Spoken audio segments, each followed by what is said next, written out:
আমরা ফ্লাইং স্কোয়াডে চেক করছিলাম বিভিন্ন জায়গায়। আজকে এখানে একটা গাড়ি চেকিংয়ের সময় ধরা পড়ে এবং সেখানে চেক করতে গিয়ে একজনের কাছে 1,95,500 টাকা ধরা পড়ে। সে কোনো প্রমাণ না দেখাতে পারেনি। আমরা সেটা ডিস্ট্রিক্ট যে ক্যাশ কমিটি, রিলিজ কমিটি আছে সেখানে আমরা পাঠিয়ে দিয়েছি। ডিস্ট্রিক্ট গ্রিভেন্স কমিটি সেখানে বাকিটা দেখবে।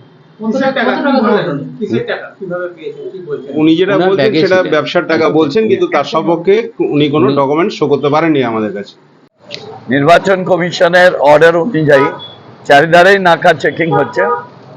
আজকে এই আমাদের রবীন্দ্রনাথ স্ট্যাচুর পাশেই একটা গাড়ি থেকে প্রায় 2 লক্ষ টাকা এটা উদ্ধার করেছে। পুলিশ তদন্ত করে দেখছে যে কি কাজে এটা ব্যবহার হবে এবং কোন দলের হয়ে যাচ্ছে সেটা দেখছে। জানা যাচ্ছে যে এক বিজেপির লিডার।